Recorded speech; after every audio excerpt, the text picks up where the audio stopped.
Tonight on News 5 Live, Minister Andre Perez speaking to News 5 about his first day back in cabinet and what he has to say about his accuser, Wendy Ogzalou.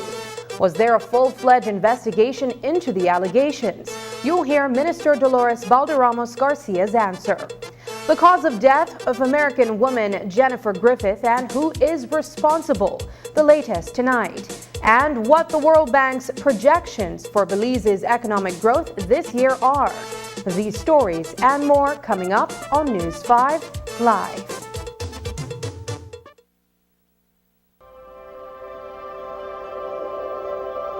For 19 years, SMART has been the pulse of our nation. A journey of growth, innovation, resilience, and unity. From the first call that bridged distances to the data that brought us closer than ever, SMART has been there, weaving threads of connection across our beautiful land.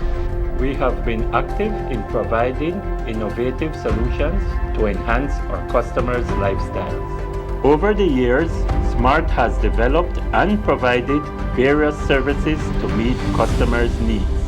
To the dreamers, doers, and the believers, thank you for making SMART a part of your story. For 19 years of trust, loyalty, partnership, and shared experiences. As we celebrate 19 years of connecting lives and dreams, let's keep the rhythm alive. Together, let's continue to shape our future one connection at a time. Come and be a part of the SMART family, where we empower you and our country today, tomorrow, and beyond. SMART, bringing people together. My name is Leomar Langzert and I'm a teacher and I bank with Belize Bank Independence Branch. What I enjoy is the safety features that the app offers. I have a sense of not having to worry or be concerned about somebody finding my password and username to sign in the application because of the use of the one-time password. And another feature that I love, that I use the most, is how the app synchronizes with my fingerprint on my device. I enjoy the rapid and easy, seamless process to apply for loans through the Belize Bank, and I don't have to be having too much back and forth to visit or take time to visit the bank. They also start to offer the online applications through the app for loan applications, which I believe is very neat. I would definitely recommend Belize Bank to other teachers because one of all the features and advantages that the app offer with these online that Belize Bank offered is basically everything that you can do in the palm of your hand. So I would definitely recommend the bank to other teachers.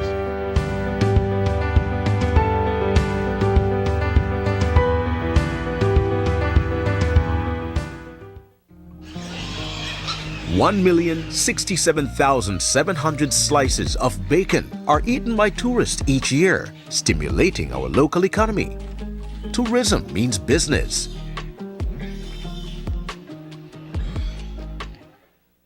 Hey Belize, come join us at the Belize Earth Day, a creatively green pop-up happening at the Memorial Park on Saturday, April 20th from 10 a.m. to 5 p.m. Shop from a wide selection of eco-friendly boots like Sol handmade clay jewelry, Hello Body Belize, Naturally Belize Cosmetics, Belize Eco Bag, Zero Belize, and so much more.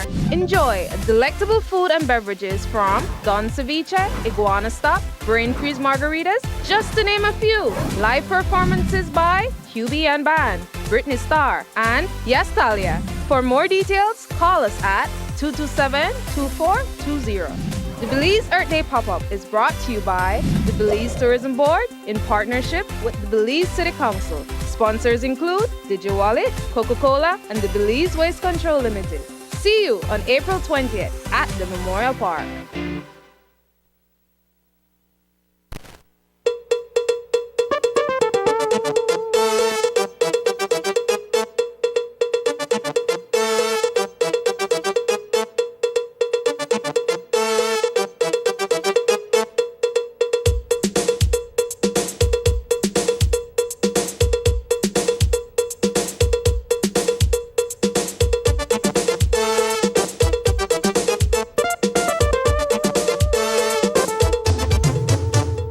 newscast is brought to you by the Belize Bank Limited.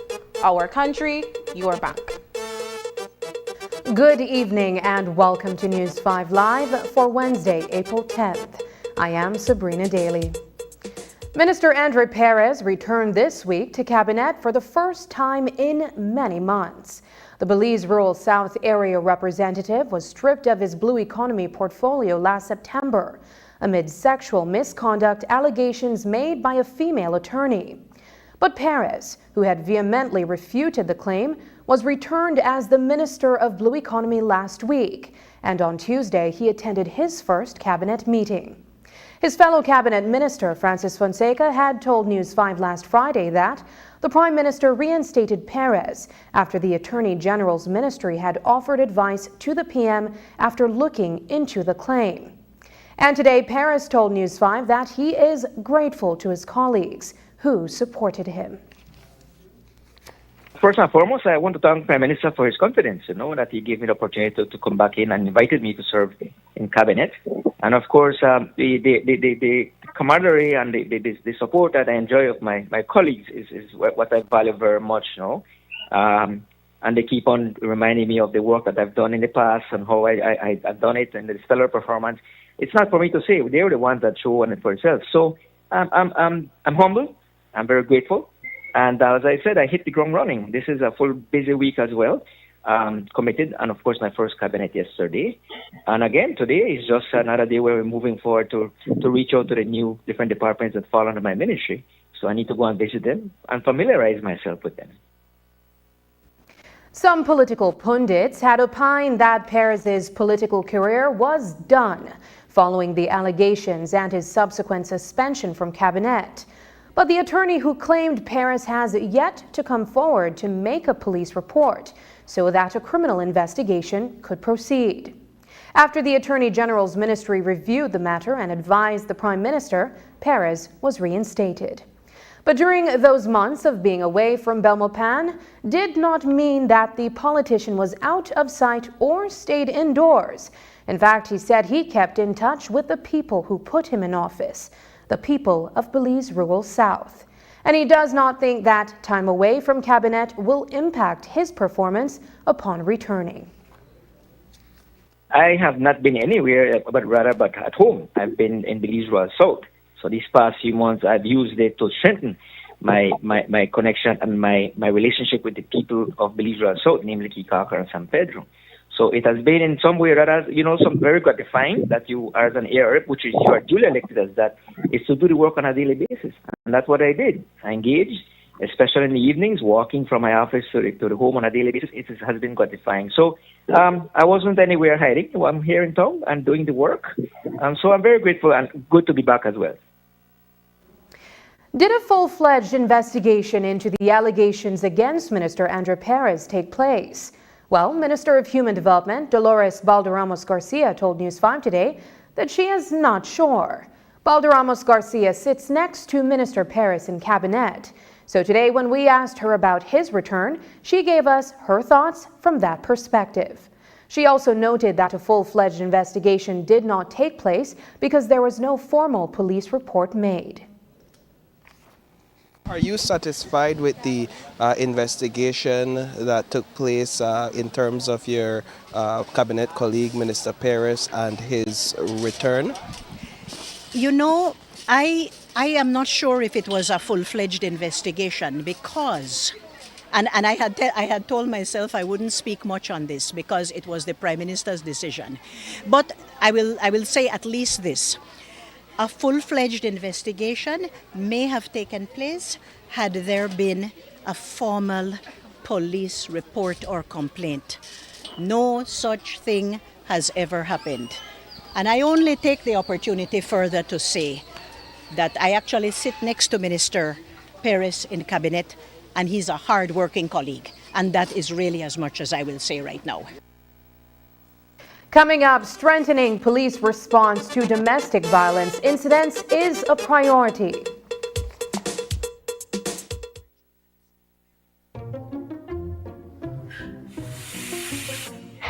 Tell me, what about our incident?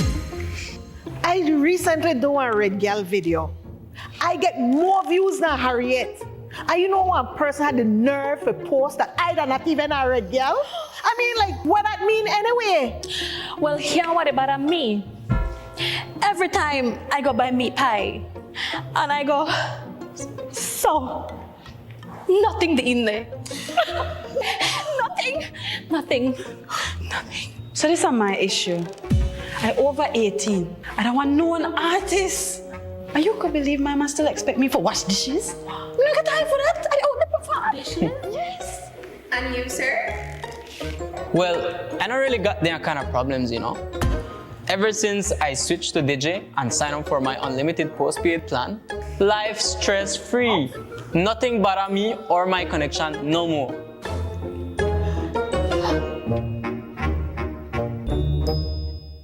Get ready for the most anticipated event of the year, Miss Universe Belize 2024. On Saturday, April 13th, starting at 8 p.m. Tickets are exclusively available at Smart Showrooms countrywide. General admission starts at $25, reserve tickets at $50, and VIP tickets at $100. Get the Ultra VIP package experience for only $1,000. To secure your Ultra VIP tickets, simply email the Miss Universe Belize Foundation at mubelizeinfo@gmail.com. Remember, the dress code is formal cocktails, so dress to impress. Catch all the excitement of Miss Universe Belize 2024 streaming live exclusively on the national channel, and it's also available on Next Gen TV. The red carpet starts at 7:30 p.m. and the show starts at 8 p.m.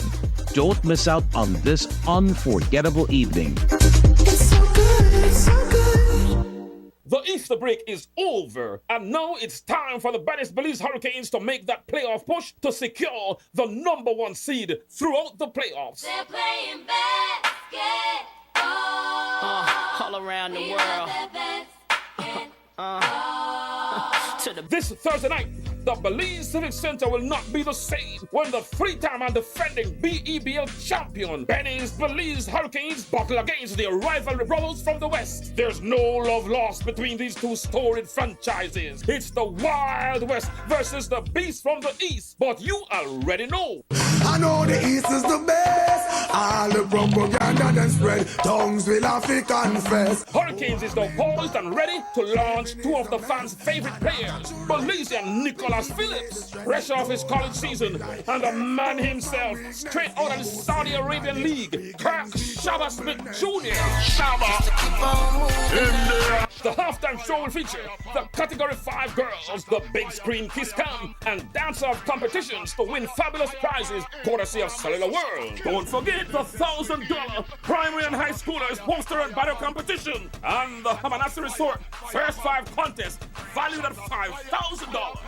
One team, one big family. Remember, bring out the entire family this Thursday night at the Belize Civic Center. Canes versus Western Ballers. Gates open at 7 p.m. Tip-off time is 9. Hurricanes are one big family. The after party at Thirsty Thursdays. Sponsors. But we no care, we are real winner. Family. Hurricanes are one big family. Disgracefully exposed as having abused his ministerial powers for personal pleasure, Andre Perez is brought back into Briceño's cabinet as if nothing ever happened, confirming that the promised review of his actions by the Attorney General was only a charade to ease public pressure at the time. The municipal elections now behind them, it is back to business as usual for Briceño and the PUP.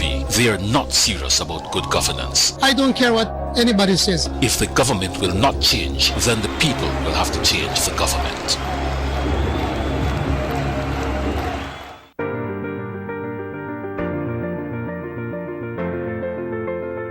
LG dual inverter compressor cools air faster by operating at speeds as high as 120 Hz with more stability compared to conventional models.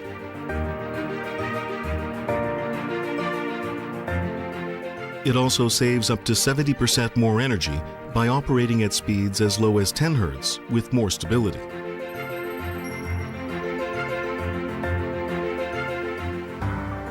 It reduces torque vibration down to 40% for quiet outdoor unit operation.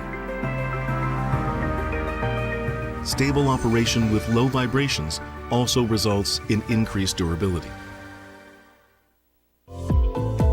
Unwrap the joy of crystal clear picture and sound from Iowa, the brand that offers you affordability and exceptional quality.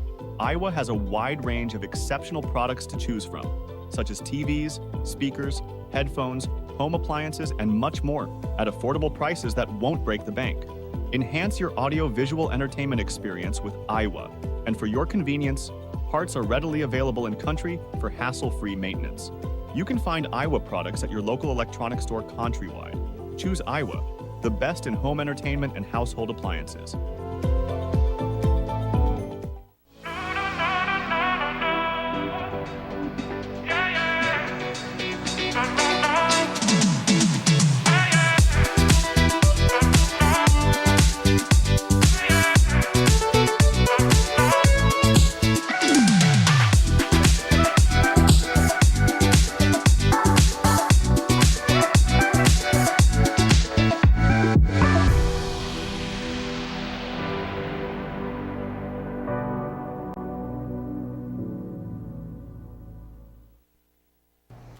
Last month, Cabinet approved the revised National Gender Policy 2024 to 2030.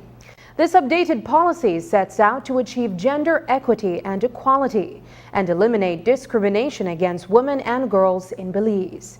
A 2021 document outlining the National Gender Policy Framework highlighted several issues within the Belize Police Department's response to domestic violence. Despite the establishment of a domestic violence unit a decade ago, trained officers often rotate to other units due to a lack of career advancement opportunities.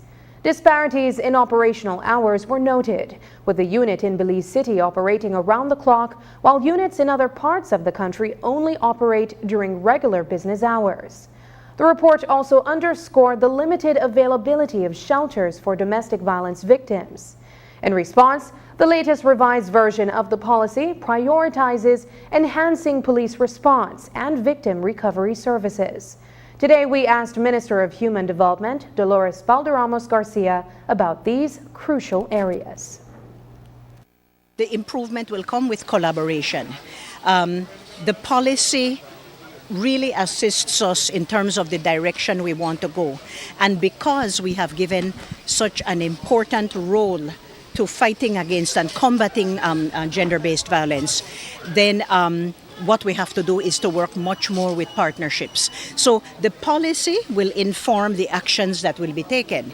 And thank you for raising the issue that the domestic violence unit at the police is understaffed. We will certainly be having discussions with the minister and the commissioner of police to see if we could provide more assistance there. I do know that there have been many good interventions, even though in March we had some very, very sad and very tragic occurrences, as we all know. You know, we had 2 murder-suicides, and then we had other things that have happened, that are other incidents. You know, a high-level officer of the BDF being accused of severe domestic violence. The message that we have to send is that there will be zero tolerance, and yes, we need more facilities of shelters for people seeking help. Sometimes it takes as many as 5 to 6 tries for a woman to come out of a domestic violence situation because she's so invested in the home and the children and the life that she has that it is difficult to walk away when somebody is beating you, you know. But we have had some good successes, and I would like to say that the policy will help us to inform the actions going forward. In March, the government of Belize appointed Gustavo Requena as the Director of Indigenous Peoples Affairs, and his appointment has not come without criticism.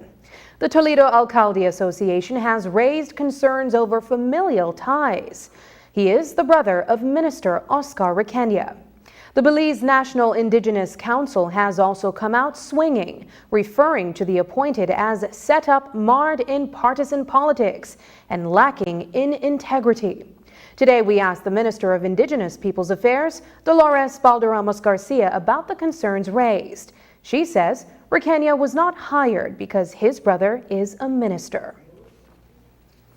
We no longer have a commissioner for Indigenous Peoples Affairs. We won't be using that nomenclature anymore, you know.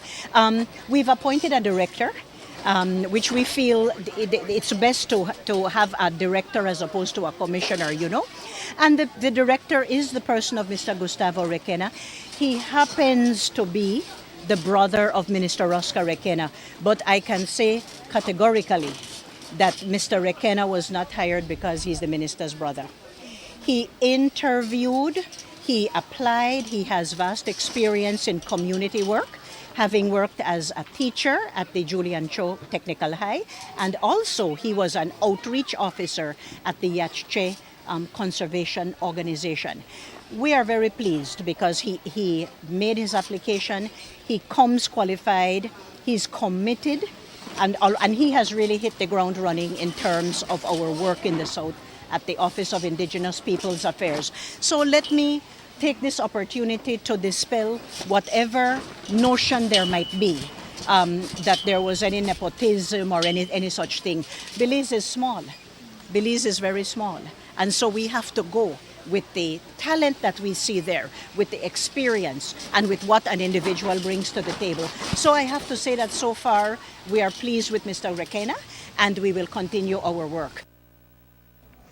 Minister Balderramos Garcia also gave an update on her ministry's work with the draft Maya customary land rights policy. Viewers will recall that the policy received significant objections from several Maya communities after its distribution. Minister Balderramos Garcia says revisions have been made, and along with her new director, they are seeking to balance the playing field in the Toledo district. Here's what she told us. Our senior counsel, Mr. Marshalek, along with Samantha Matute, the Assistant Solicitor General, we have gone back and looked at the gender policy and made a few adjustments in terms of what is being proposed.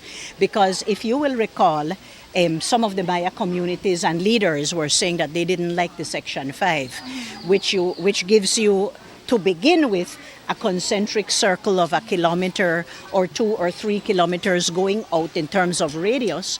They weren't too happy with that. But I believe that there was a misconception there. We were not saying to the Maya communities, this is all the land that you're going to get. What we were saying is that is your starting point, without you having to prove use and occupation. Now, one of the proposals in the policy is that if you wish to claim as communal land more than the 2 or 3 kilometers radius, then you would have to prove use and occupation for at least 30 years. You say, no, some of them don't want to hear that. Some of them don't want to hear that. But unfortunately, the government is not in a position to please only one person or a set of people. We have to create a balancing act. And I can tell you that Mr. Requena will be reaching out to the non-Maya communities as well. Jacintoville, Yemery Grove, Barranco. These are areas that we really have to look at, So I am pleased. We are waiting to hear from the legal advisor for the MLA grouping by the end of April, and then we will be reporting back to the Caribbean Court of Justice. A post-mortem examination of the body of 46-year-old Jennifer Griffith should determine what specifically caused her death and who was responsible.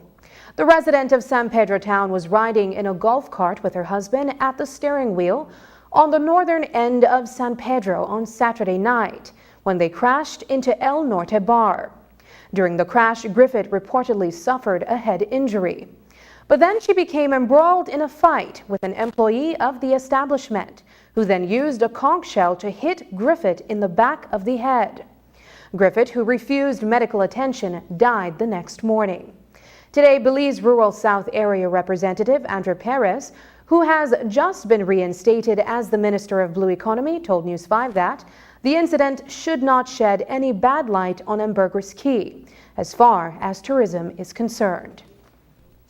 There's a huge expat community in San Pedro due to the vicinity of Belize to the north, especially Canada and the U.S., and also the weather and the quick connectivity.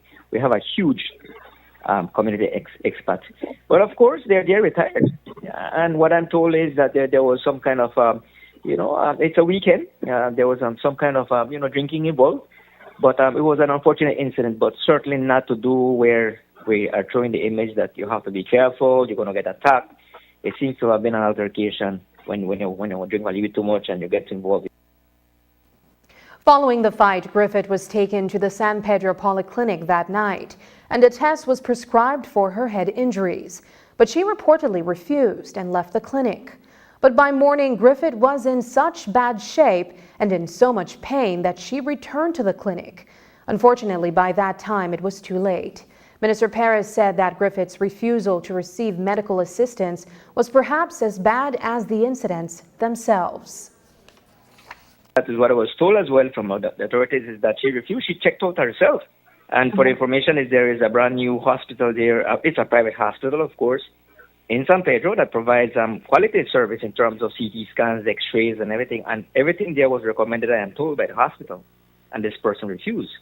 So that's another matter to be looking at. Again, I will not comment any more on that, but that is a police investigation and needs to carry on with that. After the break, World Bank projects 3.5% growth in 2024 for Belize. But first, here's a weather update with data from the Belize Met Service.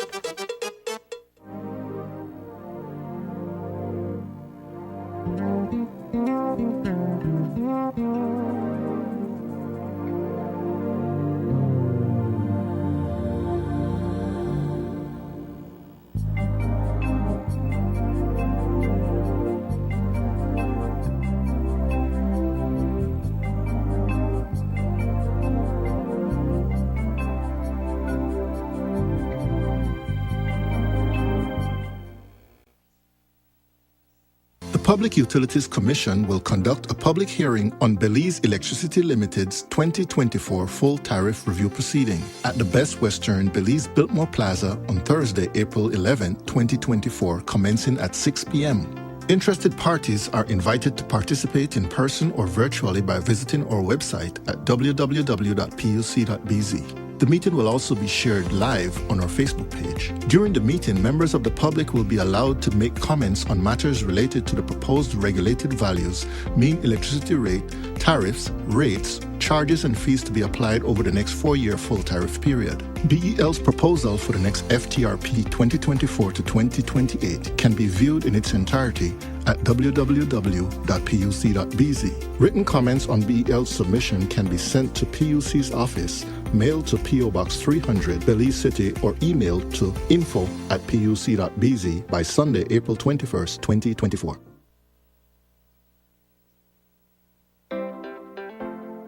San Ignacio! All the preparations have been made. It's time to enjoy the festivities. On April 12th and 13th, it's the grand opening of Quality Poultry Products Quality Food Supermarket and Chicken Express. Bring out the entire family for not one, but 2 fun-filled days. There will be bouncy house, a mechanical bull, free food and drinks for purchases made, music, free games, and of course, discount on chicken. It's going to be crazy fun. How do you get there? Just drive on down to the corner of Branchmouth and Joseph Andrew Drive and get in on the celebration. Mark your calendars, April 12th and 13th. Opening ceremonies start at 10 a.m. Quality Poultry Products. This stuff a wheat chicken. Belize City, are you ready again? It's BEBL Basketball. It's all happening on Sunday, April 14th, inside the Belize Civic Center. Come and witness the Tiger Sharks versus Belmont Georgian. Always great. That's why I like to pick it about there. Bring out the entire family this Sunday, Belize Civic Center. Doors open at 4 p.m. and game starts at 6 p.m. Music, food, drinks, and giveaways. Big giveaways at the halftime. San Pedro Tiger Sharks versus Belmont Georgian. It's all happening on Sunday, April 14th, inside the Belize Civic Center. Doors open at 4 p.m. and game starts at 6 p.m. After party will be at Reggae Sundays at Thursday. Sponsors are Real Bad Man. La formación del Centro Neurológico del Hospital Galenia es que esas enfermedades que son altamente complejas y que muchos de nuestros pacientes tenían que emigrar hacia otra parte de la República u otra parte de México, ahora puedan ser atendidos aquí. La atención quirúrgica en el centro neurológico se forma dentro de un grupo multidisciplinario que incluye tanto neurólogos, médicos internistas, ortopedistas, neurocirujanos, pediatras. Y este esfuerzo que se ha realizado para conjuntar todos los especialistas es para siempre brindar al paciente un abordaje multidisciplinario y transversal. Evidentemente, mientras más rápido podamos llegar al diagnóstico de los pacientes, más rápido podemos tratarlos, resolverlos y por ende mejor resultado vamos a tener al final. Entonces creo que la prioridad y el fundamento principal de un proyecto como este es justamente eso, que no se pierda tiempo de forma innecesaria para poder al final del día llegar al mejor de los resultados con un tratamiento completo, integral y oportuno. Y las visiones desde diferentes perspectivas nos permiten tener pues el mejor tratamiento y la mejor opción para el paciente. Tenemos la capacidad técnica, operativa, profesional y la infraestructura de poder establecer una atención neurológica de alta calidad.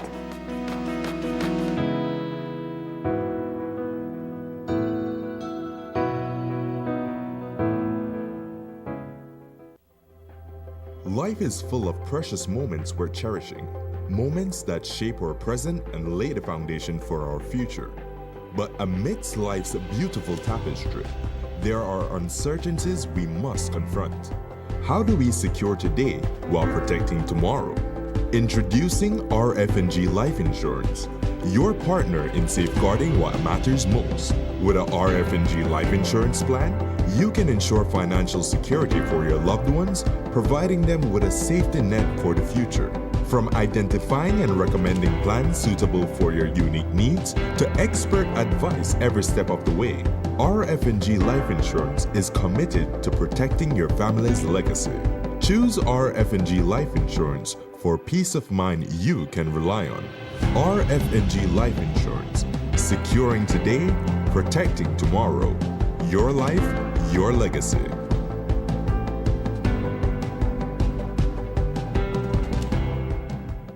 Hey Belize, come join us at the Belize Earth Day, a creatively green pop-up happening at the Memorial Park on Saturday, April 20th from 10 a.m. to 5 p.m. Shop from a wide selection of eco-friendly booths like Sol handmade clay jewelry, Hello Body Belize, Naturally Belize Cosmetics, Belize Eco Bag, Zero Belize, and so much more.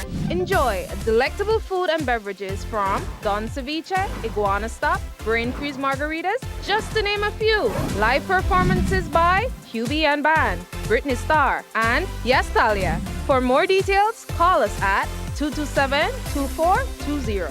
The Belize Earth Day pop-up is brought to you by the Belize Tourism Board in partnership with the Belize City Council. Sponsors include DigiWallet, Coca-Cola, and the Belize Waste Control Limited. See you on April 20th at the Memorial Park. The World Bank held its regional press conference today on the economic status of Latin American and Caribbean countries.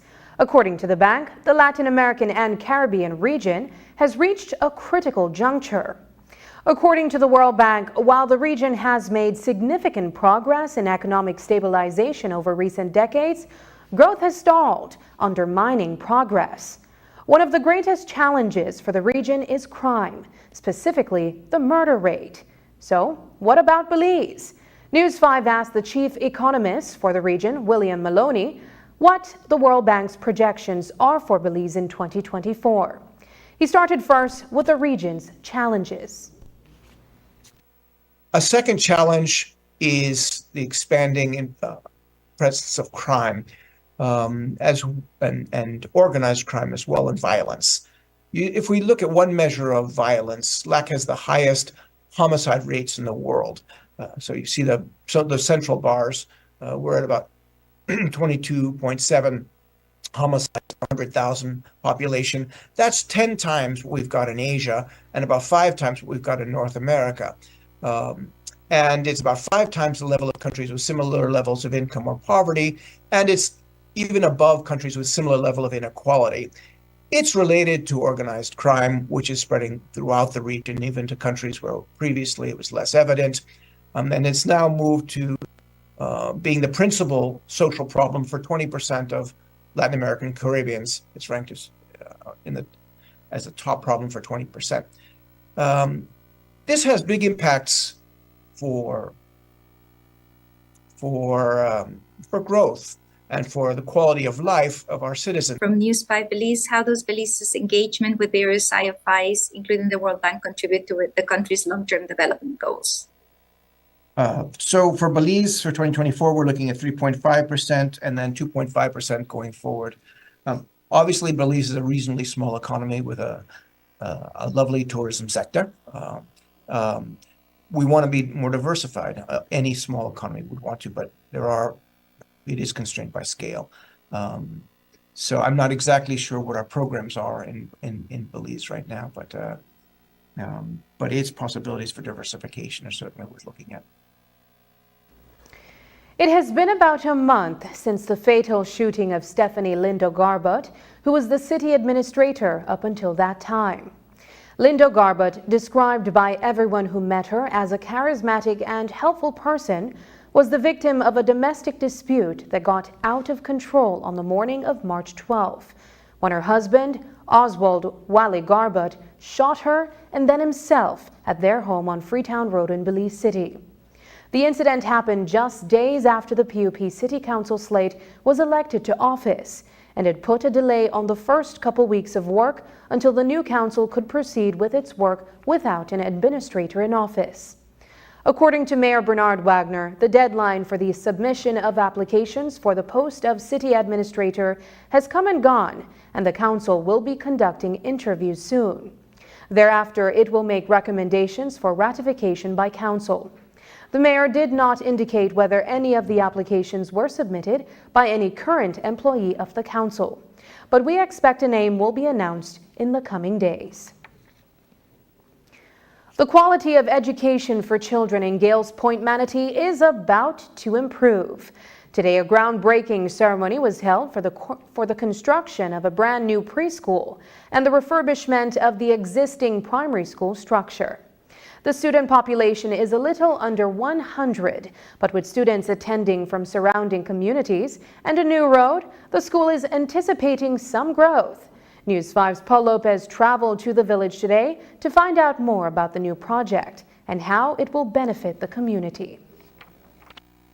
Gales Point Manatee is getting a brand new preschool and a fully refurbished primary school in the community. It's not a huge school. I think it's under 100 children. But we would like for children from other communities to come here. For example, Mullins River, Hope Creek, maybe Sarawee, and even from Dangriga, because some of the teachers are from those areas and the bus comes in every day. But it is important for us to provide the top quality education for our children in this community, it being a rural community, you know. And I'm very excited. It's the project has been in the making, as we heard from Shelmadine and Mr. Dwayne, for about 5 years now. But the COVID pandemic really set us back, you could say maybe about 2 years, you know. But we are hoping and we're very confident that by December the Christmas present will be the fully refurbished primary school and the brand new preschool. This morning, a groundbreaking ceremony was held on the Gales Point Government School compound. The Belize Social Investment Fund made it possible. Executive Director Carlos Tun detailed what can be expected. One cornerstone of this project is the construction of a preschool building, meticulously designed to meet the standards outlined by the International Building Code and the Ministry of Education, Culture, Science and Technology. Spanning 1,600 square feet, this facility will feature an open classroom, a kitchenette, storage facilities, restroom for students and teachers, a shower facility, and a covered veranda. Embracing inclusivity, we'll install an access ramp for individuals with physical disabilities, ensuring that every child has an equal access to education. Furthermore, The preschool will be outfitted with essential furnitures, preschool toys and equipment, creating an enriching learning environment for our young leaders. Shermadine Andrewin has been an educator at the primary school for the past 15 years.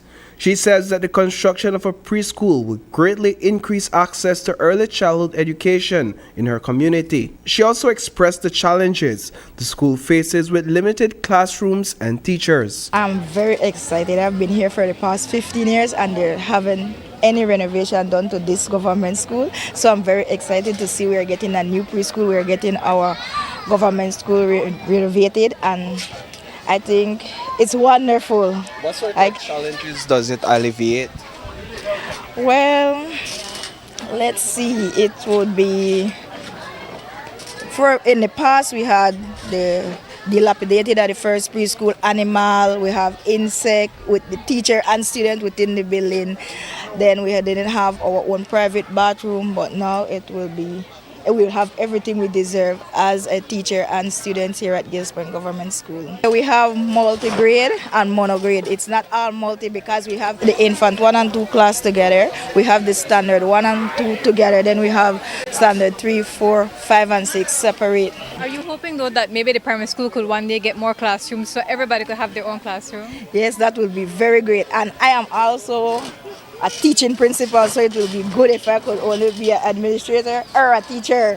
And according to Jason Altshart, the chairman of the village, the recently completed Coastal Plain Highway has made access to the community and the school much easier for surrounding villages. The fact that enough people saw that this village is worthy of focused education on the young in a growing community, that's priceless, because we didn't have to fight too hard for that, other than stay up and say, yes, we want it, yes, we want it, yes, we need it. And so I think it's going to be excellent. We've always been known as kind of a high population with the youth, because a lot of times the middle level parent had to go out and work, and then they would leave the children with the grandparents to raise. So that dynamic is actually changing a little bit more now, even with just the road changing. It's going to allow more people to come and live back in the village and be able to work and stay with the family. Reporting for News 5, I am Paul Lopez. When we return, bringing youth at the forefront of sustainable development. At The Oasis, we believe in the art of celebration. Our exquisite range of wines adds a touch of elegance to every celebration. Elevate your sports night with the finest spirits from The Oasis. Savor the victory with every sip. Love, laughter, and the perfect blend. Whether it's a romantic evening or a casual get-together, our spirits set the mood. The Oasis is your destination for all occasions. Visit us today and discover a world of taste, quality, and elegance. The Oasis, where every bottle tells a story. Global rise in temperatures due to climate change increase the severity of dry weather conditions experienced in Belize. Forest fires, dust buildup, and contamination of our power lines can result in power interruptions. At BEL, we continue to do our part to minimize the impacts of challenging weather conditions and improve the reliability of our power line system. You can help. Report forest fires or damaged power line structures using our BEL 24/7 app, or call us at 0800 BEL Care. That is 0800 235 2273. We continue to serve you. The Easter break is over, and now it's time for the baddest Belize Hurricanes to make that playoff push to secure the #1 seed throughout the playoffs. They're playing basketball all around the world. This Thursday night, the Belize Civic Center will not be the same when the 3-time and defending BEBL champion Belize Hurricanes battle against the rivalry brothers from the West. There's no love lost between these two storied franchises. It's the Wild West versus the Beast from the East, but you already know. I know the East is the best. All the propaganda then spread, tongues will have to confess. Hurricanes is now poised and ready to launch two of the fans' favorite players, Belizean Nicholas Phillips, fresh off his college season, and the man himself, straight out of the Saudi Arabian League, Kirk Shabba Smith Jr. Shabba. The halftime show will feature the Category 5 girls, the big screen kiss cam, and dance-off competitions to win fabulous prizes courtesy of Cellular World. Don't forget the $1,000 primary and high schoolers poster and battle competition, and the Hamanasi Resort first 5 contest valued at $5,000. One team, one big family. Remember, bring out the entire family this Thursday night at the Belize Civic Center. Canes versus Western Ballers. Gates open at 7 p.m. Tip-off time is 9. Hurricanes are one big family. The after party at Thursdays. Sponsors. But we no care, we are real winner. Family. Hurricanes are one big family. Design Depot, your all-in-one destination for transforming your living spaces. Explore the world of GE with our selection of cutting-edge appliances for functional, convenient, and modern living. Find solutions for every paint project, from home to industrial, with our extensive selection of Sherwin-Williams paints and coatings. Safeguard your home with the durability of our weather-resistant windows and doors. Elevate your kitchen and bath with the timeless elegance of Kohler sinks and faucets. Transform your space with our constantly refreshed tile inventory, always embracing the latest tile trends. Design Depot, your source for innovation, inspiration, and impeccable design. Design Depot, all in one place.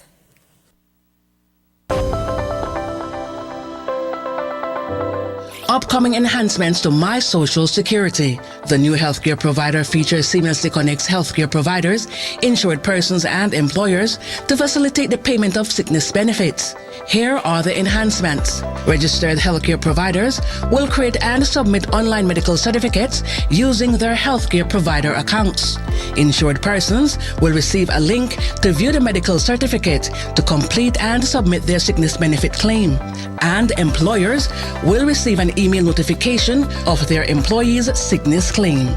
Also, the insured person and their employer will receive a copy of the claim decision letter after review. Healthcare providers, insured persons, and employers are encouraged to create a portal account to access and benefit from these new services on My Social Security at ssbportal.org.bz. My Social Security online portal. Social Security at your fingertips.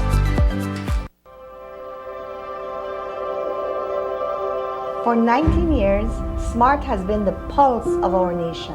A journey of growth, innovation, resilience, and unity. From the first call that bridged distances to the data that brought us closer than ever, SMART has been there, weaving threads of connection across our beautiful land. We have been active in providing innovative solutions to enhance our customers' lifestyles. Over the years, SMART has developed and provided various services to meet customers' needs. To the dreamers, doers, and the believers, thank you for making SMART a part of your story. For 19 years of trust, loyalty, partnership, and shared experiences. As we celebrate 19 years of connecting lives and dreams, let's keep the rhythm alive. Together, let's continue to shape our future one connection at a time. Come and be a part of the SMART family, where we empower you and our country today, tomorrow, and beyond. SMART, bringing people together.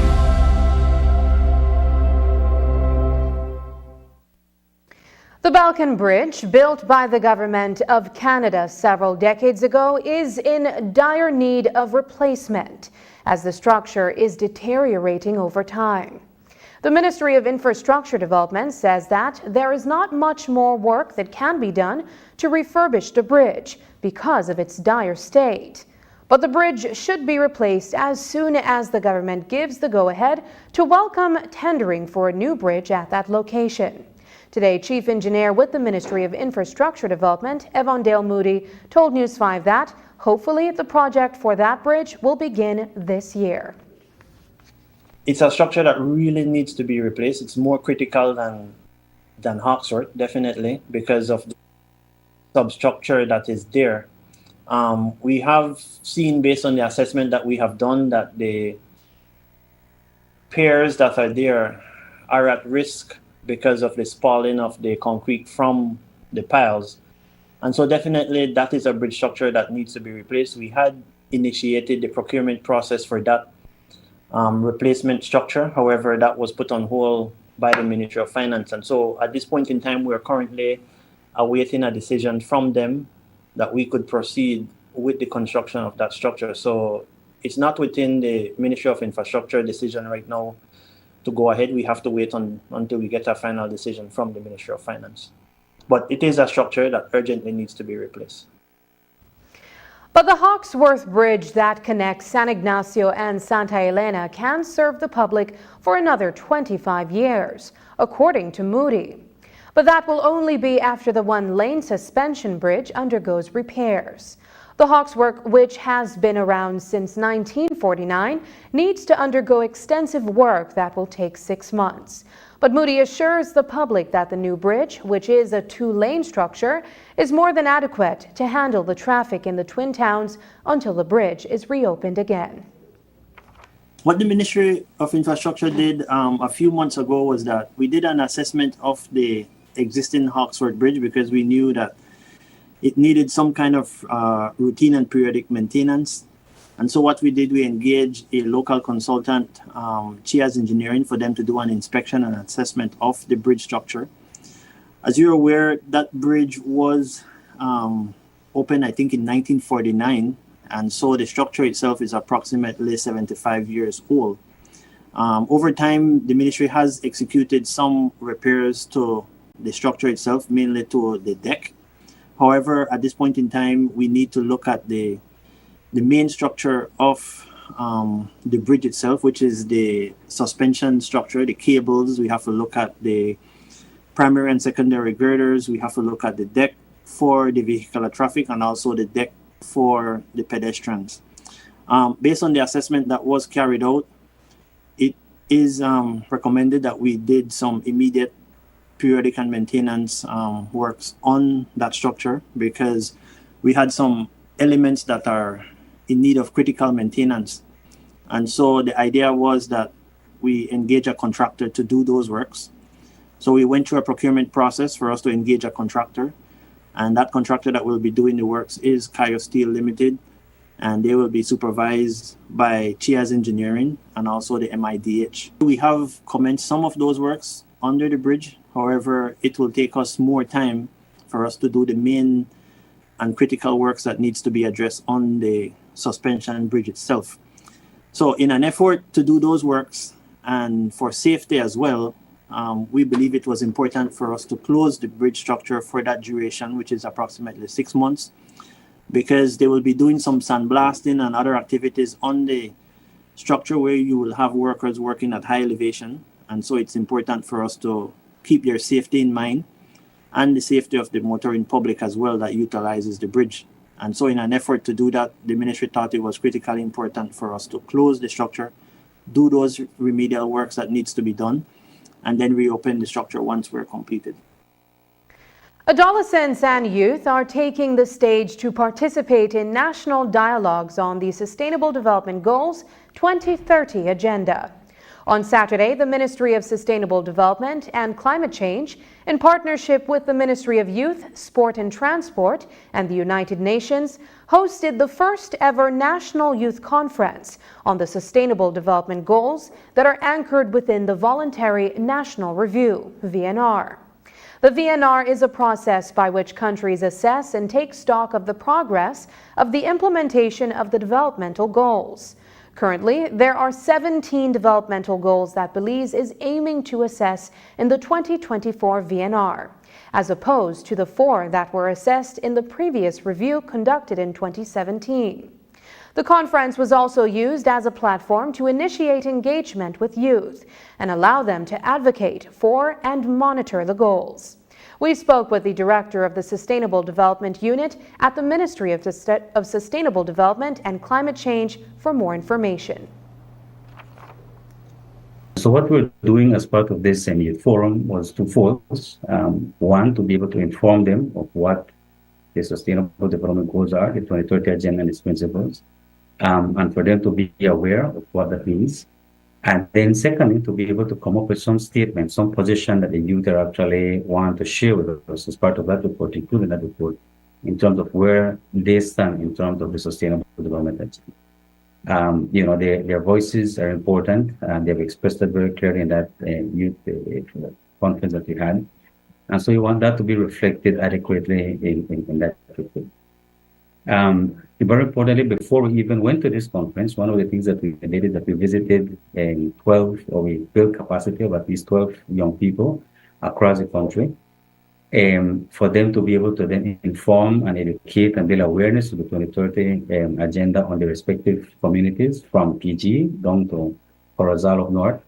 And so then they themselves began to make that movement. And so if you were here on Saturday, you have seen that we had a significant participation. We actually were filled to capacity.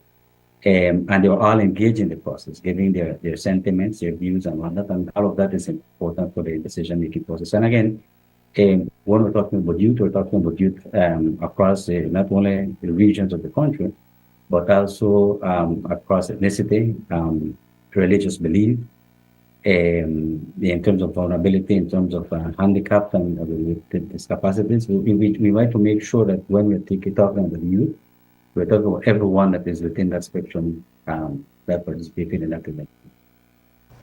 Like many Belizeans who did not get the chance to refuel before this morning, you may have noticed a significant difference in the prices.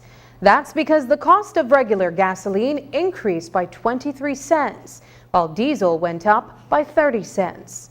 As changes in fuel are a significant factor in the livelihoods of taxi drivers, we spoke to some today to hear about how they are feeling about this increase. Several noted that they were unaware of the increase as they had not stopped for fuel for the day. But Albert Robinson, a Belize City taxi driver of over 40 years, said there was nothing to be said about the increase, as it was all a part of the reality in Belize. How long have you been driving a taxi, sir? Well, I started back in 1977, but I took off for about 8 years.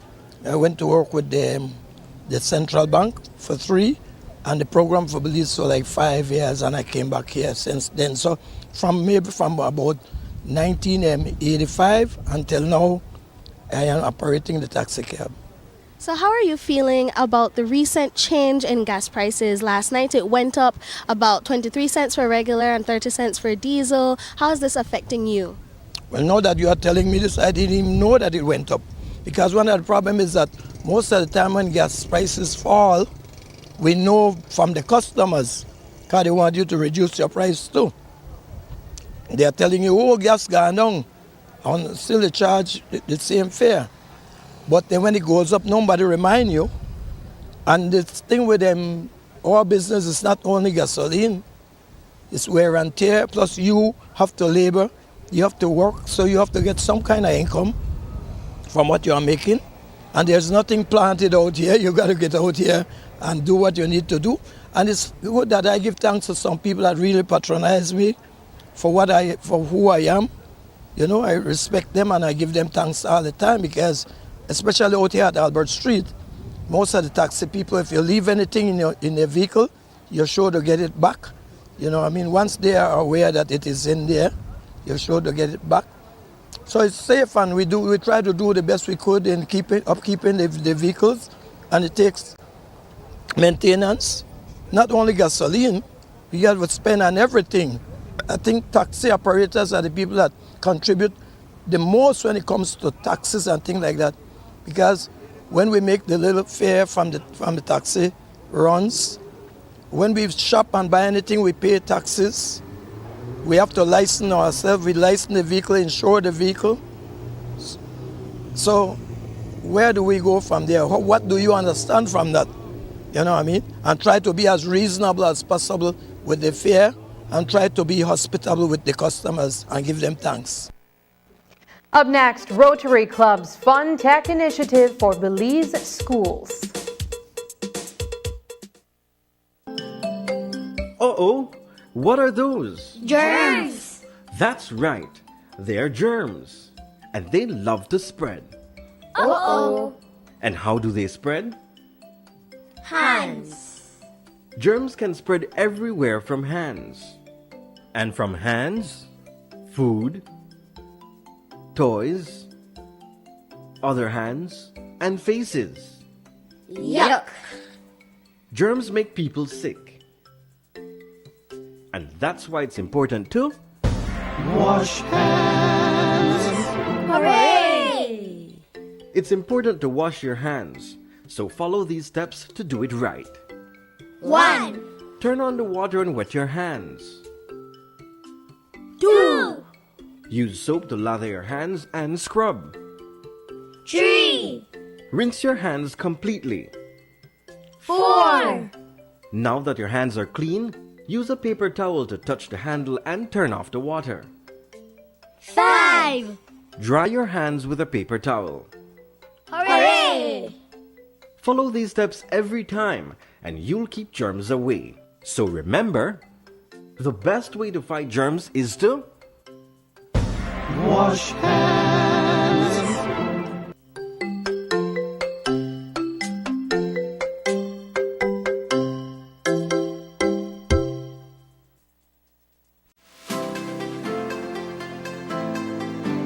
Discover a shopping experience like no other at the V Department Store. They carry a vast array of products at unbeatable prices. Elevate your shopping journey with affordability, diversity, and accessibility at the V. Conveniently located at 1745 Coney Drive in Belize City. Prepare for the heat and stay cool with a Reamer Gree air conditioning unit from Benny's. Choose the right BTU unit size for your bedroom or living room and enjoy complete comfort. You can also save money with an inverter unit that is energy efficient. When the heat is on, stay cool and comfortable with an affordable, dependable AC unit from Ream or Gree. Available at Benny's. Quality and savings.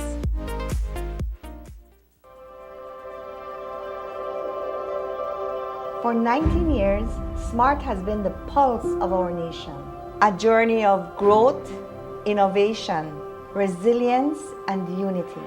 From the first call that bridged distances to the data that brought us closer than ever, SMART has been there, weaving threads of connection across our beautiful land. We have been active in providing innovative solutions to enhance our customers' lifestyles. Over the years, SMART has developed and provided various services to meet customers' needs. To the dreamers, doers, and the believers, thank you for making SMART a part of your story. For 19 years of trust, loyalty, partnership, and shared experiences. As we celebrate 19 years of connecting lives and dreams, let's keep the rhythm alive. Together, let's continue to shape our future one connection at a time. Come and be a part of the SMART family, where we empower you and our country today, tomorrow, and beyond. SMART, bringing people together. Hi, my name is Lincoln Fowers and I work at UMAL. 100% I will recommend Belize Bank mobile banking to everyone because it saves time, money, and gas price because gas price is high right now. Belize Bank mobile banking just make life easier.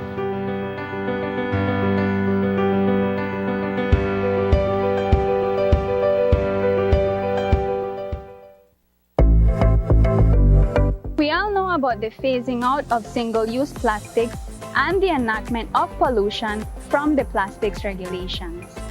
One of the key components in this regulation states that for an item to be considered biodegradable, it must consist of more than 50% of bio-based content. Here, you will find out how the Department of the Environment determines what items meet the criteria and what equipment is being used to guide that process. Since 2019, the Department of the Environment has been working with CIFAS in doing microplastics. Through this project, CIFAS has donated 2 microscope Fourier transform infrared spectroscopy equipment to strengthen capacities on monitoring and enforcement to reduce marine litter and plastic pollution. The FTIR can be used to identify unknown materials. The Department of the Environment will use the equipment to determine the composition of single-use plastics and biodegradable products to enforce the environmental protection, pollution from plastics regulations. While we have a long way to go with the implementation of the pollution from plastics regulation, having this equipment is one step closer. For more information on what's being done about biodegradables and ways you can help, visit our website at www.doe.gov.bz.